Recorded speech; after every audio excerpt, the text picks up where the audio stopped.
3 days after my father died, I walked into the kitchen at 10:30 in the morning and found my husband drinking coffee in his sweatpants. I stopped with one hand still on the doorway. "Why are you home?" Mark looked up from his laptop. "Morning to you too. It's Wednesday. I know what day it is." For half a second I thought maybe he'd taken bereavement leave.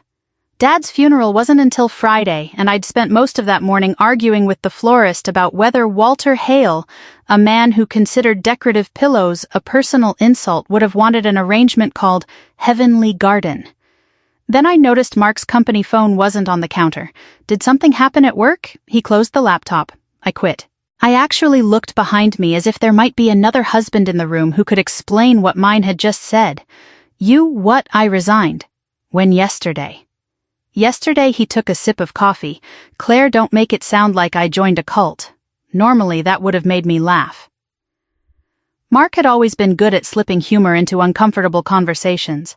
For 22 years it had gotten him out of more trouble than either of us would probably admit. That morning it didn't. "Why would you quit your job yesterday?" He leaned back. "Because I don't see the point anymore. The point is generally the paycheck. You know what I mean?" "No, I don't."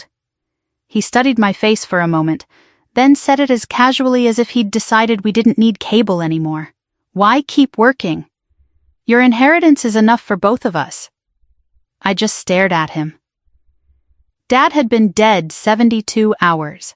I still had his last voicemail on my phone because I couldn't bring myself to delete it. There were sympathy cards stacked beside the toaster. His obituary was open on my iPad, and my husband had apparently already retired. What inheritance? Mark gave me a look. "Come on, Claire, no. Tell me." "Your dad sold Hale Mechanical for millions. His house is paid off. He had investments. He barely spent money." "How much do you think I'm getting?" "I don't know exactly." "Then how do you know it's enough for you to quit working?" He hesitated. That hesitation bothered me more than the answer. "Well, even conservatively, it's got to be a few million." I remember thinking, conservatively, he'd done math. I hadn't even done math. I knew Dad was comfortable. I knew he'd sold his commercial HVAC company 6 years earlier, but we'd never discussed what I'd inherit. Dad talked more freely about his cholesterol than his finances, and that's saying something. Mark reached for my hand. "Look, I've worked since I was 22. I'm 55. 33 years of quotas, airports, regional meetings, clients calling me on Sunday because apparently air filters are a national emergency. Maybe we finally get to enjoy our lives." There was something in that I understood. Mark had been tired for years. But understanding why somebody does something doesn't automatically make the thing reasonable. "You quit without talking to me." "I knew you'd worry." "That isn't a defense. I was going to tell you. You did tell me, after you quit." He sighed. "Can we not do this right now?" I almost laughed. Apparently, right now was an inappropriate time to discuss the decision he'd made because my father had just died. That evening, Mark's mother and sister came over. My mother-in-law brought lasagna. His sister brought wine. For the first 20 minutes, everything felt almost normal. Then Mark started spending Dad's money. His mother, Diane, was complaining about another rent increase when Mark said, "Don't worry about it, Mom. Once everything clears, I'll buy you a house." I looked up. Diane blinked. "Mark, I'm serious." "Oh, honey, I couldn't let you do that." Then without much of a pause, she added, "There are some nice little ranches near Westerville." That was when I realized this conversation might not be entirely new. His sister, Melissa, smiled. "Look at Mom. She already has a zip code." Diane waved her off. "I've looked. That doesn't mean anything." Mark laughed. Then he turned to Melissa. "And we'll get you straightened out, too." She frowned. "What does that mean?" "Your debt. The business stuff. I'll give you 200 grand. Clean slate." Melissa put down her fork. "Are you serious?" "Absolutely." She got up and hugged him. I sat there holding my water glass. Nobody had asked me anything. Not how I was doing. Not what Dad's estate looked like. Not what I might want to do with whatever he had left me. They had moved directly to distribution. "Mark." He looked at me. "What Dad hasn't even been buried." The table went quiet.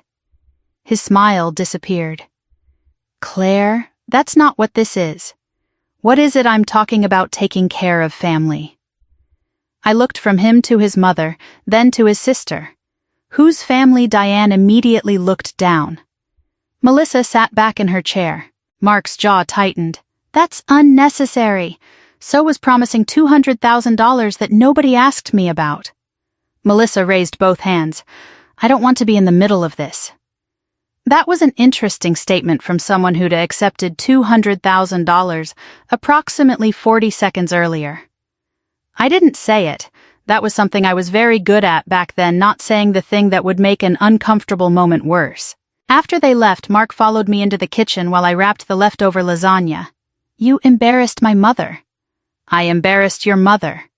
She already feels uncomfortable accepting help. She seemed to recover. Claire. I put the foil down. You had no right to promise either of them anything.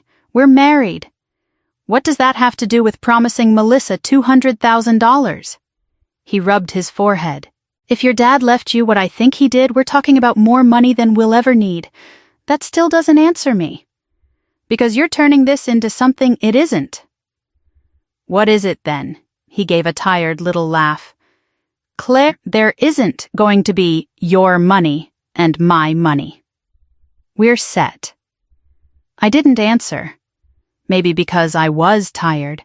Maybe because some part of me was doing what I'd done for years, deciding whether this was really worth a fight. Mark had always been generous, sometimes with things that weren't entirely his. He'd once loaned my SUV to Melissa for 4 days and told me afterward. When his mother's water heater died, he'd promised we'd cover it before mentioning it to me. He volunteered our house for Thanksgiving so regularly that one year I found out because Diane asked what time she should bring the rolls. None of those things had seemed enormous. Marriage is full of small irritations. If you've been married long enough, you learn that not every hill deserves a flag planted on top of it. At least that's what I'd always told myself. The next morning my phone rang while I was standing in Dad's bedroom trying to decide which suit he should be buried in. Claire, it's Samuel Green, Dad's attorney. We exchanged the usual awkward condolences. Then Samuel said, there are several estate documents Walter wanted me to go through with you. Could you come in tomorrow morning, of course? Mark can come with me? There was a pause. Not a long one. Long enough. Actually, Samuel said, your father specifically requested that our first meeting be with you alone. I looked through Dad's bedroom doorway toward the living room. Mark was sitting on the couch with his laptop open. On the screen was a used boat listing. And for the first time since Dad died, I wondered what my father had known that I didn't. Samuel Green's office was on the 4th floor of an older brick building downtown, the kind of place with narrow hallways and a directory in the lobby that looked like it had survived 3 mayors. I'd been there twice before with Dad, once when Mom died and once when Dad sold the company. Neither memory made me eager to go back. Samuel met me at the door himself. Claire, hi Samuel. He shook my hand, then seemed to think better of the formality and gave my shoulder a brief squeeze. I'm sorry about Walter. Thank you. He led me into his office. There was a legal pad waiting on the table, along with a bottle of water and a box of tissues positioned discreetly off to one side. I noticed the tissues and decided immediately that I wasn't going to need them. Grief makes you competitive about ridiculous things. Samuel sat across from me. For a few minutes we talked about the funeral, the death certificate, the house, ordinary estate things. Then he closed the folder in front of him. Before we get into numbers, there's something Walter wanted me to discuss with you. Okay. Did Mark ever tell you that he came to see your father without you? That wasn't remotely the question I'd expected. Mark, yes. When? About 8 months ago. I shook my head. No. Samuel nodded as if that answer confirmed something. He contacted Walter more than once. There was an in-person conversation, a later phone call, and eventually an email. What about your father's estate? I sat back. My husband discussed my father's estate with him. Walter asked me to be careful about how I characterize the conversations. Mark wasn't threatening him. He wasn't attempting anything illegal. That almost made it worse. What was he doing? Samuel opened another folder. He was planning. He slid a single sheet of paper toward me. It was a copy of a letter in Dad's handwriting. I recognized the blocky capital letters immediately. Dad wrote like every note might someday be submitted as evidence. Samuel said Walter authorized me to give this to you after his death. I read the first few lines. Dad wrote that Mark had come by one afternoon and started talking about retirement. Nothing unusual at first. Mark had complained about travel and sales quotas plenty of times. Then I reached one paragraph and stopped. Dad had written down the exchange almost word for word. Mark had said, "Once Claire inherits, I can finally stop working." Dad had answered, "Claire inherits." And Mark had laughed. "Come on, Walter. We're married." I read it twice. Samuel waited. That bothered him, I asked. Yes. Why didn't he say something to me? We'll get to that. I looked back at the page. What bothered me was how perfectly it matched what Mark had said in our kitchen. There isn't going to be your money and my money. Apparently that idea hadn't arrived 3 days after Dad died. It had been there before. Samuel opened the estate folder. Your father did very well when he sold Hale Mechanical. He invested conservatively afterward. After charitable gifts, estate expenses, and the other provisions in his plan, the assets intended primarily for you are currently valued at approximately $3.8 million, not including the house. I don't remember having some dramatic reaction. Mostly I thought Mark wasn't far off. And I hated that thought. Samuel continued. The majority of those assets are held in a trust Walter established before his death. A trust for me. Yes, you're the beneficiary. What does that mean in practical terms? It means you're financially secure. The trust can provide income and distributions for housing, health expenses, retirement planning, and your general financial welfare. This isn't designed to put you on an allowance. Good, because I'm 52. Samuel smiled slightly. Walter made essentially the same point. That sounded like Dad. The unusual part, Samuel continued, is that for the first 5 years, extraordinary distributions of principal require approval from an independent corporate trustee. Extraordinary meaning. A large gift to another person would certainly qualify. A major speculative investment might. Putting several $100,000 into a relative's business would. I stared at him. So Dad put somebody between me and the money, for certain decisions temporarily. Because of Mark, Samuel took his time answering. Partly because Walter was concerned about pressure. That irritated me, not at Samuel, at Dad. I'm not 12 years old. No, he could have talked to me. Yes. Instead, he built a financial fence around me. Samuel leaned back. Would you like to know how Walter explained it? I nodded. He pointed to the second page of Dad's letter. Dad wrote that he didn't know whether Mark would ever actually pressure me. He said Mark had been a good husband in plenty of ways, and that 22 years of marriage meant more than one conversation about money. Then came a line that sounded so much like my father I could practically hear him clearing his throat before saying it. I don't want to leave Claire my opinion of her husband along with my money. I stopped there, Samuel said quietly. He didn't want you spending his last months defending Mark to him. That one hurt. Because Dad knew me, I probably would have done exactly that. He wasn't trying to make a decision about your marriage, Samuel said.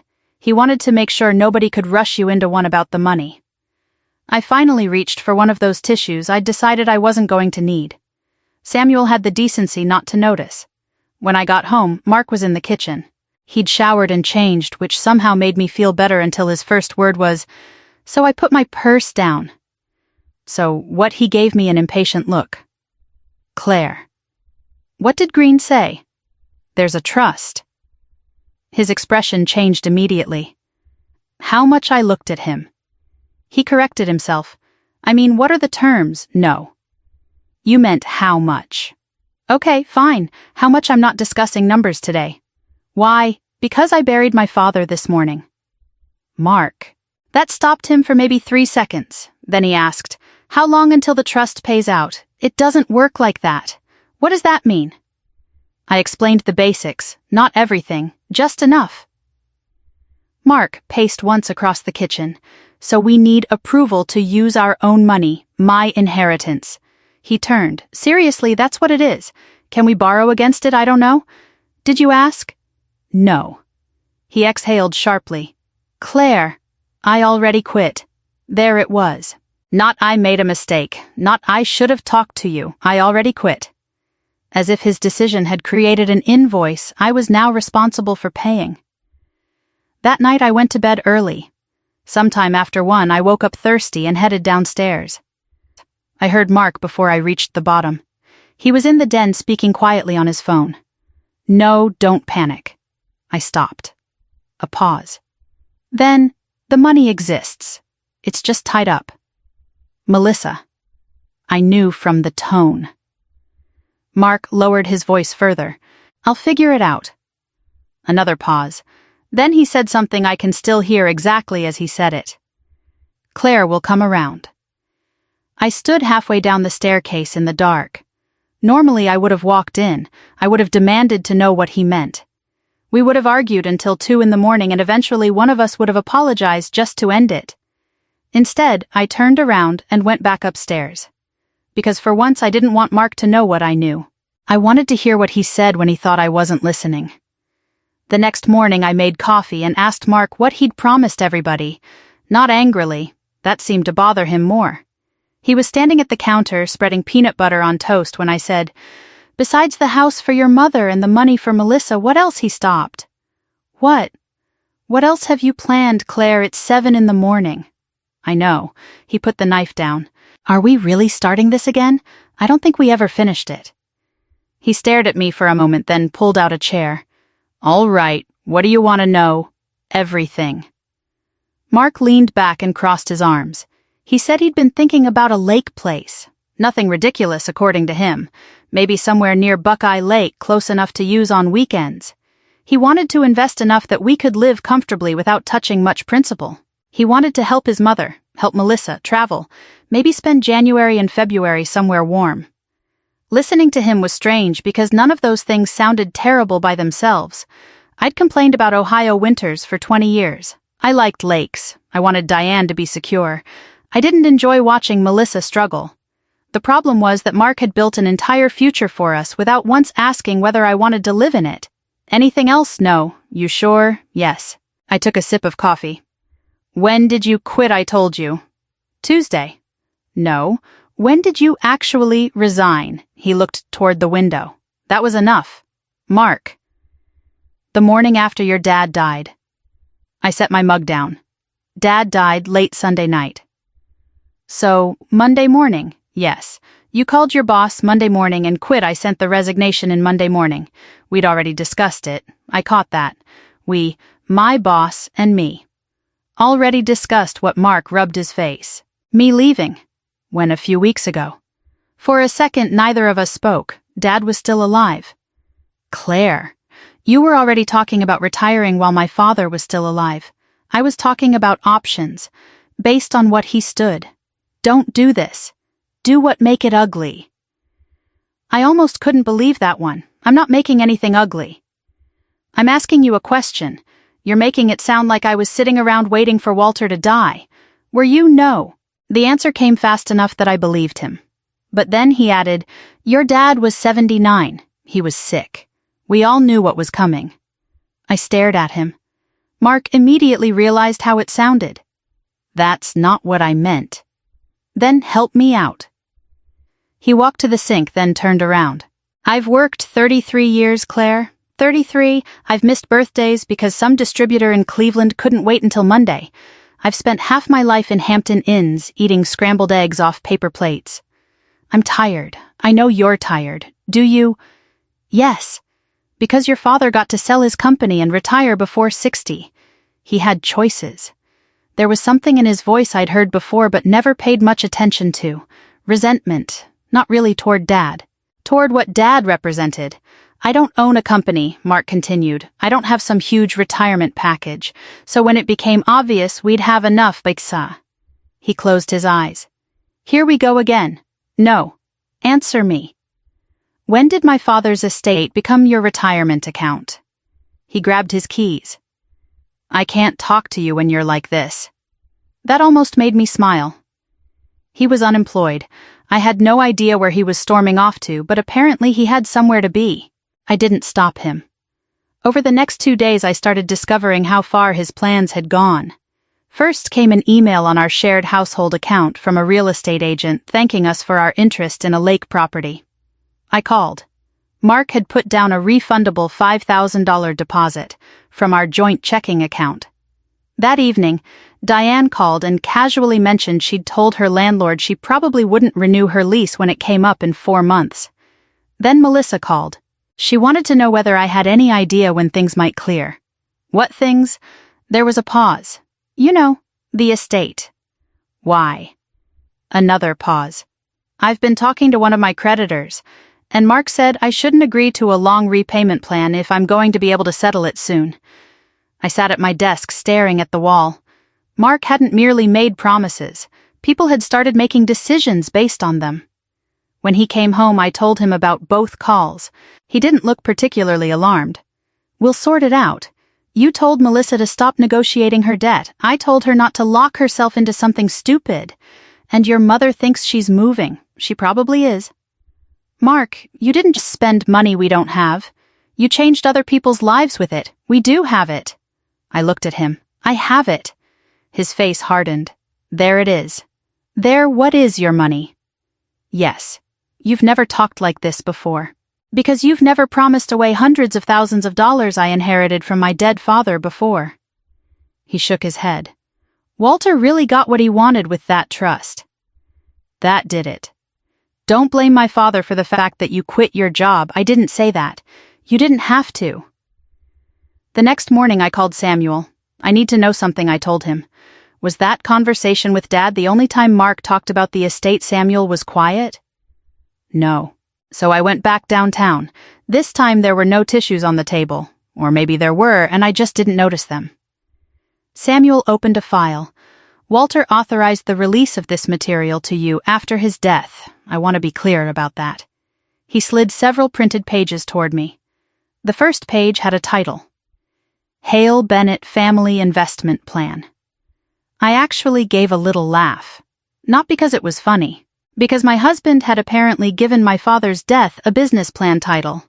I turned the page. There were estimated investment returns.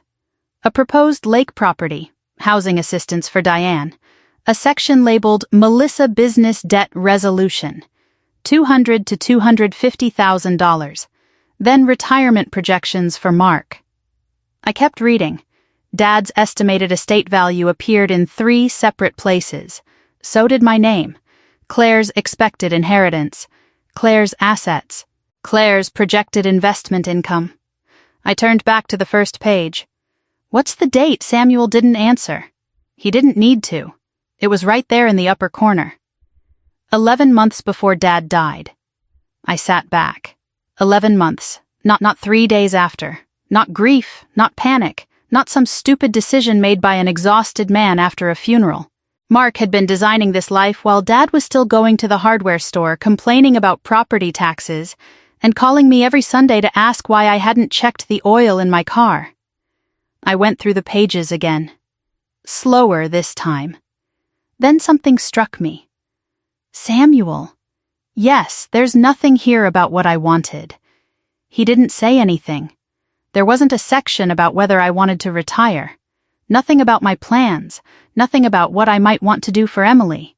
Nothing about charities Dad cared about. Nothing about keeping the money invested. I was everywhere in those pages, and somehow I wasn't in them at all. Samuel finally asked, "Are you all right?" "No." It was the easiest answer I'd given all week. Then I closed the folder. But I finally understand why Dad was worried. Before I left, I told Samuel one thing clearly. I don't want any of the inheritance transferred into our joint accounts. Not checking savings investments property. Nothing. We can make sure everything is handled carefully. And I'm not requesting any large distributions. Samuel nodded. For now, I thought about that. For anything Mark promised. That evening, Mark was waiting for me in the kitchen. Did you talk to the trustee? Yes. He straightened. And I'm not requesting the money. His expression changed. Any of it. Not for your mother's house, not for Melissa, not for the lake place. He stared at me. For the first time since Dad died, Mark didn't look irritated.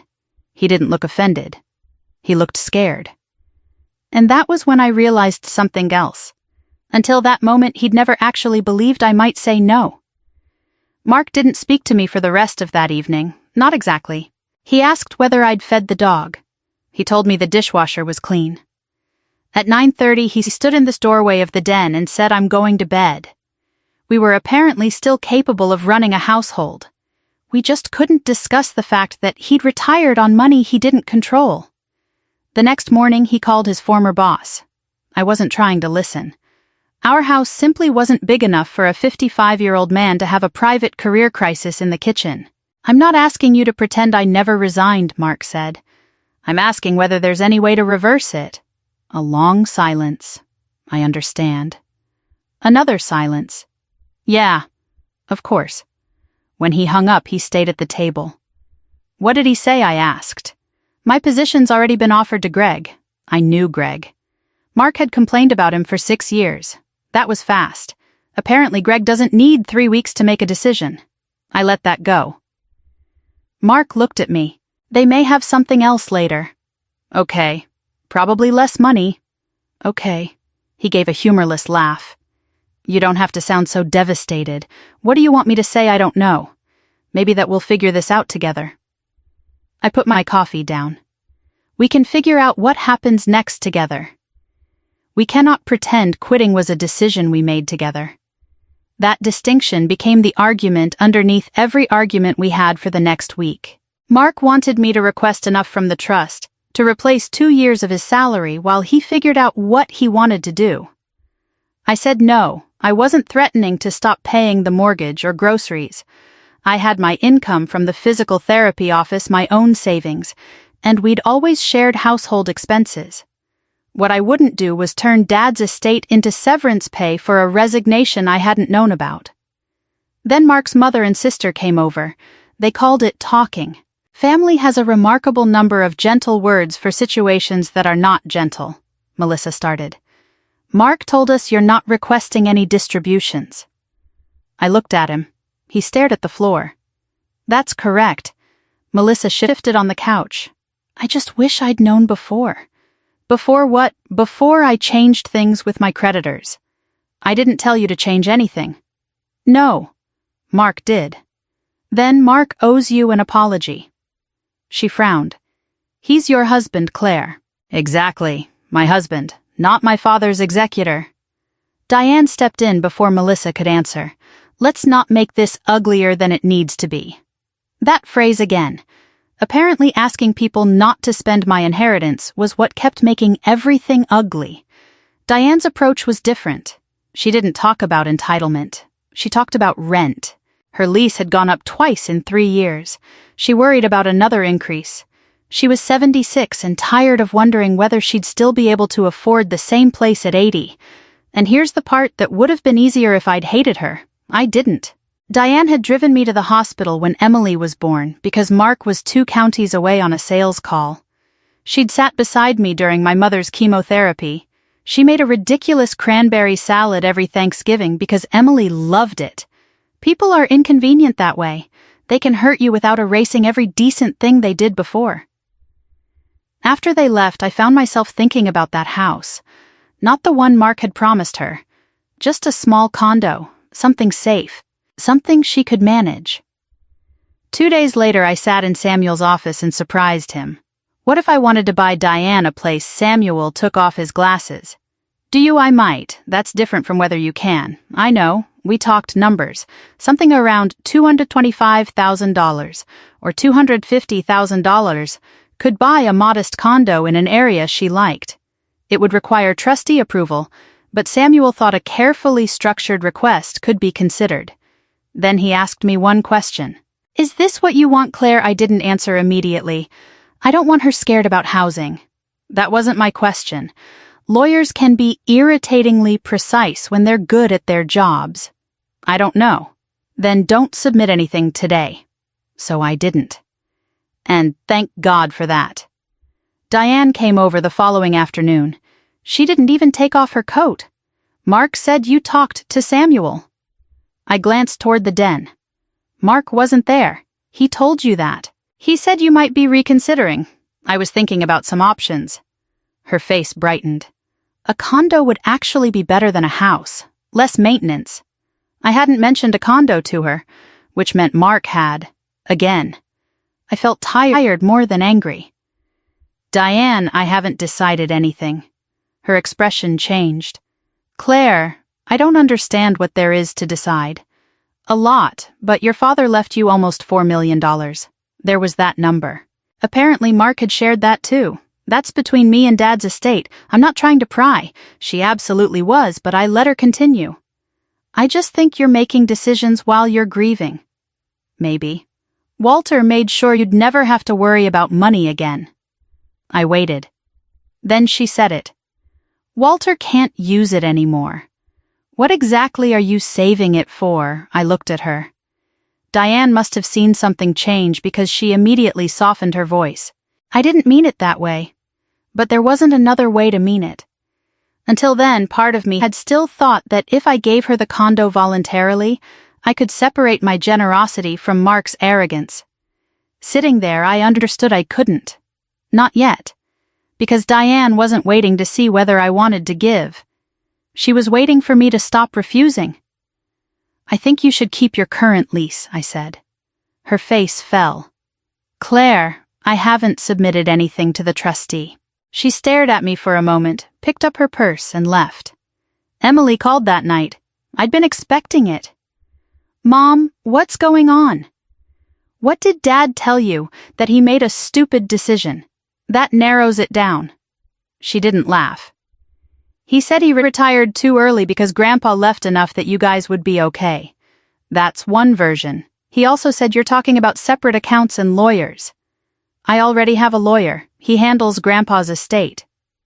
Mom. I heard the frustration in her voice. Then she said the thing I knew someone eventually would. Dad screwed up. I know that. But are you really going to end 22 years over money? That one hurt because it came from my daughter? No. Then what are you doing? I could have told her about the 11-month-old plan. I could have sent it to her before we hung up. Instead I said I'm not asking you to choose between us. I'm not choosing. Good. But I don't understand. I sat down on the edge of my bed. I'm trying to figure out when your father started believing that being married to me meant he didn't have to ask me anymore. Emily went quiet. We ended the call without solving anything. That night, Mark came into the bedroom. We can't keep living like this. No, we can't. If we're married, we build a future together. I agree. Then you can't wall off almost $4 million and act like it has nothing to do with me. I looked at him. You quit your job without asking me. He opened his mouth. I kept going. You promised your mother a house without asking me. You promised your sister $200,000 without asking me.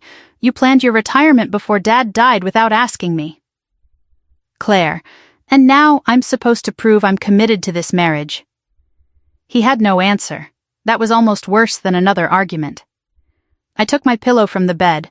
Mark watched me. What are you doing? Sleeping in the guest room. For how long I stopped at the door, I don't know. And for once I didn't rush to give him an answer just because he wanted one.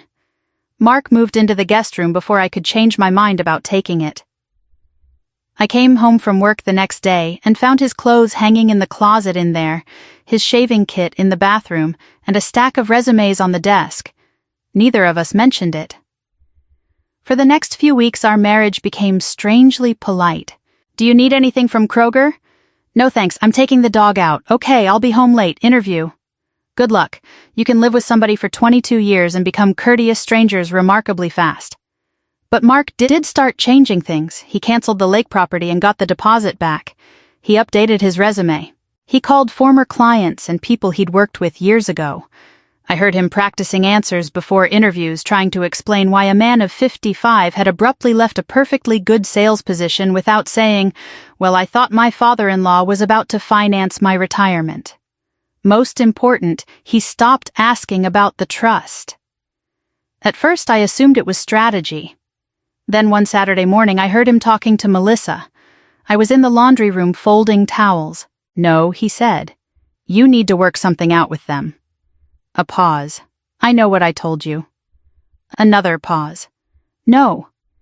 Claire didn't change her mind. This isn't about Claire. I stopped folding. Mark's voice got quieter. I shouldn't have promised you that money. I couldn't hear Melissa's answer, but I could imagine it.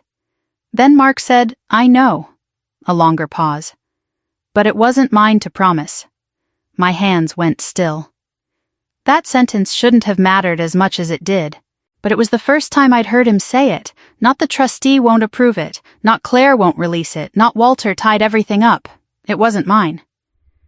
For the first time since Dad died, I wondered if Mark actually understood. A few days later he called his mother. I happened to be making dinner. Mom listened to me. Don't give notice on your place. I turned the burner down. Even from several feet away I could hear Diane's voice rising through the phone. Mark rubbed the back of his neck. I know what I said. Another burst from Diane. No. Claire didn't stop me. He looked at me. I said nothing. Mark turned toward the window. I promised you something that wasn't mine. There it was again. Diane kept talking. Mark finally said, I know you're disappointed. I'm sorry, but that's on me. When he hung up, neither of us spoke for a moment. Then I said, thank you. He looked surprised. For what? For not making me the villain? He nodded. I did that enough already. That was probably the closest we'd come to tenderness in weeks. And that made what I did next harder. The following Sunday afternoon, I asked him to sit down with me. Not in the den, not in the bedroom, at the kitchen table. The same table where he'd promised his mother a house and his sister $200,000, while Dad's funeral flowers were still sitting in our living room. I put Samuel's folder between us. Mark looked at it. What is that, you tell me? I slid the first page across. He read the title, Hale Bennett Family Investment Plan. His face changed. He didn't ask where I'd gotten it. That told me plenty. You sent this to Dad. Mark leaned back. It was hypothetical. 11 months before he died. Yes. I opened it. Here's your retirement projection. He said nothing. Here's the lake property. Nothing. Here's the money for your mother. I turned another page. And here's $200,000 to $250,000 for Melissa. Claire, I was planning possibilities. For whose money? He rubbed his forehead. We've done this. No, we haven't done this. I pushed the pages toward him. Show me. Show you what? Where you asked what I wanted. He looked at me. Claire. It's 6 pages. It shouldn't take long. He didn't touch them. So I did. I went page by page. My name is here 14 times. I tapped one line. Claire's expected inheritance. Another. Claire's projected assets. Another. Claire's investment income. Then I looked at him. Where am I? He frowned. Your name is everywhere. Exactly. That shut him up. My money is everywhere. I'm nowhere. For a while, all I could hear was the refrigerator humming. Then Mark said I was tired. I waited. I know that's not an excuse. No. He looked down at the papers. I'd been doing the same job forever. Your dad sold his company before 60. He had his house paid off. He could help Emily with college without checking his bank balance first. Dad never held that over you. I know. His answer came so quickly I believed him. That almost made it worse. I hadn't expected that. Mark gave a short, embarrassed laugh. Walter never had to say he was more successful than me. I knew. Mark, no, let me finish. So I did. I wanted to be done worrying about money. And yeah, I wanted to be the guy who could tell my mother she never had to worry about rent again. I wanted to help Melissa. I wanted to be the person everybody called because I could fix things. I watched him. You wanted to feel like my father. He looked away. After a moment he said, maybe. I touched the investment plan. And you were going to use my father's money to do it. Mark closed his eyes. He didn't argue. That was the moment something in me settled. Not because I'd won. I didn't feel victorious. I finally understood what had happened, and understanding it made me sadder, not happier. Mark hadn't spent 11 months plotting to rob me. He'd done something more ordinary. He'd built a story in his head where my inheritance solved every disappointment he had with his own life, and he'd never noticed that I was a person in that story, not an account number. Emily came by later that afternoon. I hadn't invited her for a confrontation. She'd been planning to stop by anyway. The folder was still on the table. She noticed it. "What is that?" I looked at Mark. He nodded once, so I showed her. Emily read quietly for several minutes. Then she looked at her father. "You wrote this before Grandpa died." Mark swallowed. "Yes." "How long before 11 months?" She stared at him. "Dad." There was more disappointment in that one word than I could have produced with an hour of yelling. Mark looked down. "I know." Emily didn't suddenly become my defender. She didn't need to. She just finally understood what she'd been asking me to overlook. After she left, Mark and I sat at the table again. "I'm sorry," he said. I believed he meant it. That was the worst part. If he'd still been arrogant, the decision would have been easy. Instead, he was trying. Maybe genuinely. But Dad hadn't created that trust to tell me whether Mark deserved forgiveness. He'd created time, and I finally knew what I needed to do with some of it. "Dad didn't need to protect me from you with a lawyer," I said. "He just gave me enough time to see what I would have talked myself out of seeing." Mark looked at me. "What are you saying? I need you to move out?" His face went still. "For how long, I don't know. Are you divorcing me?" I shook my head. "I haven't decided." He looked wounded, and I hated that I still cared. But I did. Then I said, "And that's the first big decision in this house nobody else gets to make for me." This time Mark didn't argue. Mark moved out the following Saturday. There was no dramatic scene, no suitcase thrown onto the lawn, no neighbors pretending not to watch through their blinds. He rented a one-bedroom apartment about 15 minutes away and made 3 trips in his SUV. On the last one, he stood in the kitchen with his keys in his hand. "I'll leave the garage remote. You can keep it for now." He nodded. Then neither of us seemed to know what came next. 22 years of marriage and suddenly goodbye felt too formal. "Call me if anything comes up with the house," he said. "I will." He left. I locked the door behind him, then immediately felt guilty for locking it. That's the strange thing about setting a boundary after years of avoiding them. Even when you know why you're doing it, part of you still feels rude. The next few months weren't nearly as satisfying as people imagine these things are. I missed him, not every minute.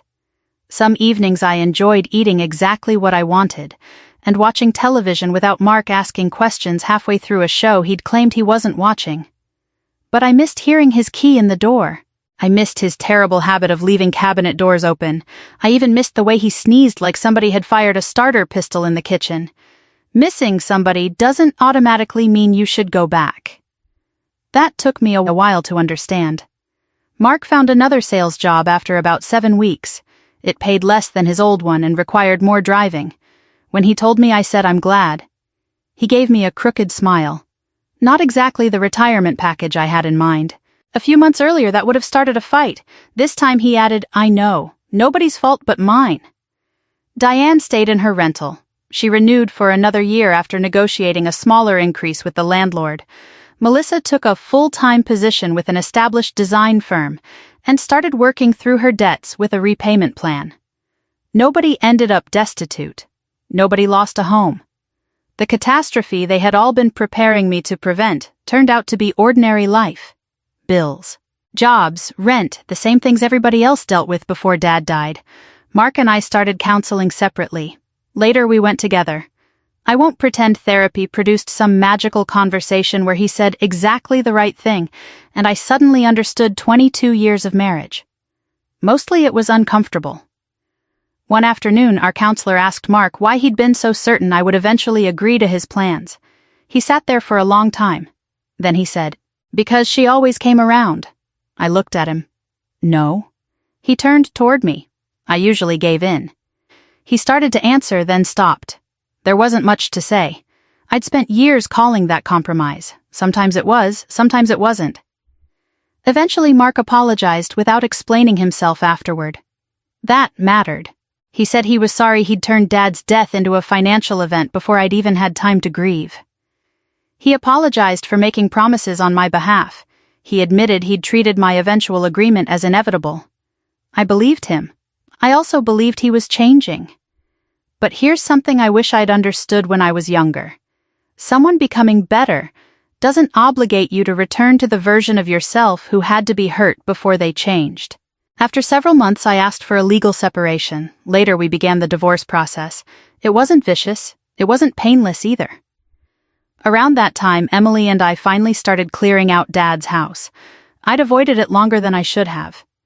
One Saturday morning, we stood in his kitchen surrounded by cardboard boxes and things that somehow seemed too ridiculous to throw away. Dad owned 4 tape measures. 4. Emily held them up. Was Grandpa expecting a nationwide tape measure shortage? He didn't trust the one in the garage. Wyatt once lied to him. She looked at me. I don't know what that means either. We laughed. It was the first time I'd laughed in Dad's house since he died. There was no final secret waiting in a drawer, no dramatic letter we'd somehow missed, just Dad. Hardware store receipts, 3 pairs of reading glasses, an old coffee maker I'd tried to replace twice, measurements scribbled on the back of an envelope for shelves he'd apparently planned to build and never did. Emily was wrapping coffee mugs when she asked, "Do you think Grandpa knew Dad would do all this?" I thought about it. No. She looked surprised. Really, I think he was worried. I folded another box. There's a difference. Dad hadn't known my marriage better than I did. He hadn't set a trap for Mark. He'd noticed something that bothered him and arranged his estate so I wouldn't have to make permanent decisions under pressure. That was all. It turned out to be enough. I didn't do anything exciting with the inheritance. Sorry to disappoint anyone hoping I bought a red convertible and moved to Tuscany. I strengthened my retirement accounts. I worked with Samuel and a financial advisor to make sure my housing was secure after the divorce. Most of the money stayed invested. I created an education fund for any grandchildren I might have someday. And I made a donation to the community college scholarship program Dad had quietly supported for years. Later, I gave Emily some money toward a down payment. But before I did, we sat down and talked about it. How much? Why? What expectations came with it? None, as it happened. That conversation lasted 20 minutes. It may have been the healthiest financial transaction anybody in my family had made all year. The final divorce paperwork took longer than either Mark or I expected. When we met to sign one of the last sets of documents, we got coffee afterward. That probably sounds strange. 22 years doesn't disappear just because lawyers put tabs on things. Mark stirred his coffee for a while. Then he said, "Do you ever wonder what would have happened if I'd just stayed at work sometimes? We'd probably still be married." I thought about it. Maybe. He looked at me. But the problem would have still been there. What problem? I didn't say it cruelly. You thought being my husband gave you ownership of things that belonged to me.